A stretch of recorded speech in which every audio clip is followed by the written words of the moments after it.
And Coulter, how you doing? Fantastic. How are you, Mark Simone? Well, let me just ask you this. You and I love watching MSNBC. Was Friday night, when the Mueller report came out, the greatest Rachel Maddow show ever in history? That's a very tough call, but yes, they've been very sad. They can't decide whether to start go for a new conspiracy. That Mueller is now part of the Russian conspiracy. I guess the big thing is to demand the full report, knowing, like Trump's tax returns, that normal people aren't going to read through the whole thing, so they can mischaracterize it, get, a phrase here or there, and develop, well, okay, maybe it wasn't actually criminal, but look at this mean word in here. I don't particularly care one way or the other. The only thing, and I've said this before, so Mark, it's time you do something about it. The media has got to be destroyed. This is the most humiliating chapter in the history of the media. For 2 years, they've been carrying on this crazy conspiracy theory.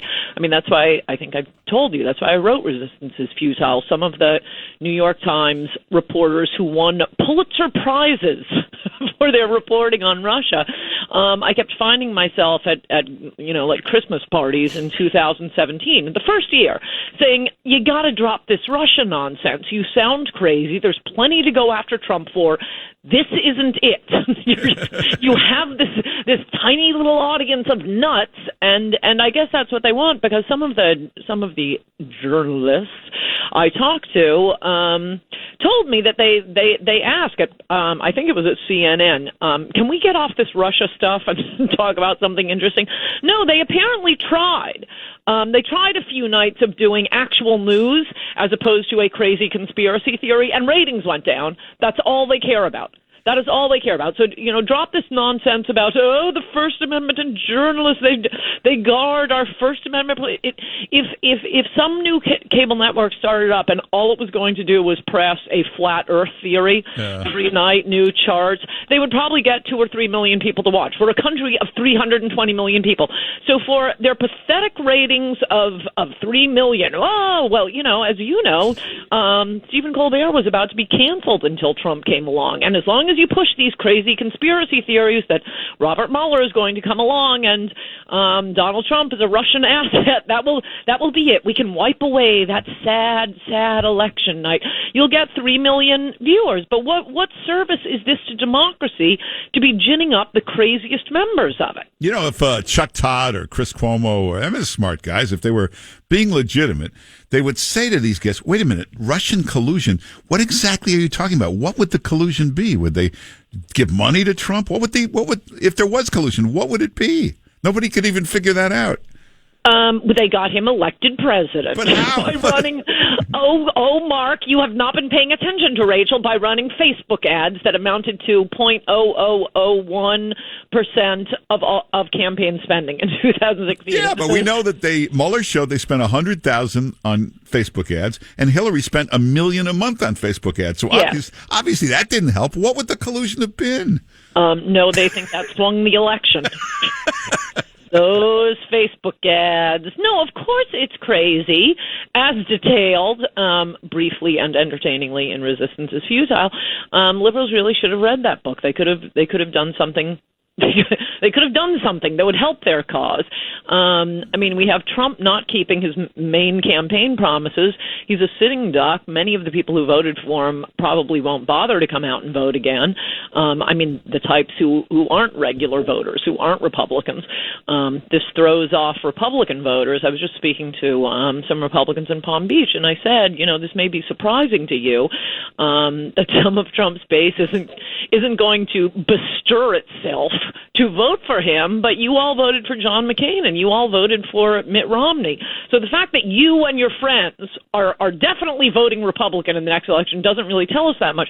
What was so great about Trump is that he got all the industrial Midwest, as everyone knows. It was those 4 crucial states, 80,000 votes in those states. He's not keeping the promises to them, and I only say this not to irritate you or fight with you, but to point out how insane the left is being, and the media not helping the Democrats here, though they're trying to. You have a vulnerable president, but they can't help themselves. I mean, look at this Jussie Smollett thing. I'm more enraged about that than anything. Now, you're a lawyer. Explain that. How did he pull that off? Well, Michelle Obama. Yes, what happened was we had a nice little country living under the rule of law, and then Democrats came in, realized they couldn't get Americans to vote for them, imported lots and lots of third world immigrants who aren't, totally down with the Anglo-Saxon system of the rule of law. Lady Justice is blind, and now it's utterly corrupt, and it depends on your skin color and your politics. Okay, but let me ask you this question. If this Jussie Smollett had that kind of clout, he can get Michelle Obama to intervene. Why didn't he just do that with his new Empire contract, and he wouldn't have had to stage the hoax? Well, it's more than that. I mean, this prosecutor, Kimmy Fox. No, I've been following her oeuvre for a while now. Her what? Her oeuvre, her work. Oh. She was put there by George Soros. You know that. This is the prosecutor's election in Chicago. Soros donated like $500,000 to get this woman. This has been his plan throughout America. I'm sure that was just a coincidence. If you go to this wonderful blog, Second City Cop, it's written apparently by a Chicago cop writing anonymously. Oh, no, they've been discussing the Kim Fox issue for some time. She decriminalized carjacking. Welcome to America. And yeah, a Michelle Obama aide intervened with her and said, "Oh, I know the family. Can you do something about this?" No, it's outrageous. It's unbelievable. I mean, as you pointed out, and I just retweeted, it was a great tweet. In the first few months of 2019, I won't even remember them all. We've got the Covington hoax, BuzzFeed hoax. So I hope this is your column tomorrow. I hope you're writing a column tomorrow of this Chicago stuff. This is great. I need more time to get over my rage. Oh, okay.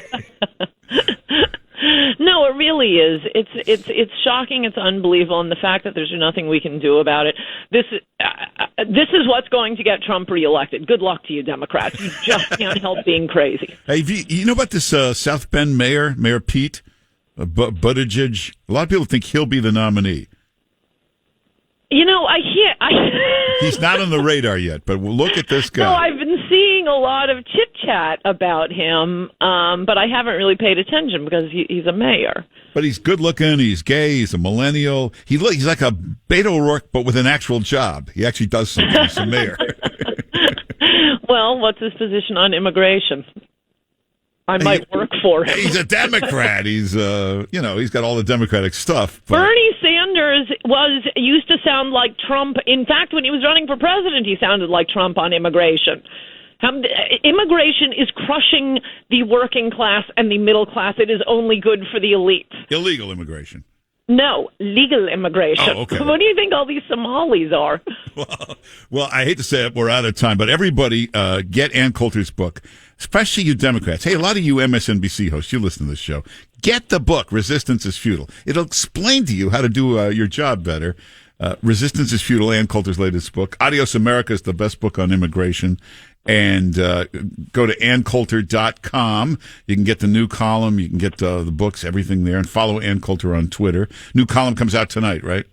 Yes, it does. So just go to AnnCoulter.com. And Ann Coulter, thanks for being with us. Good to talk to you, Mark Simone. Bye-bye. All right, take care.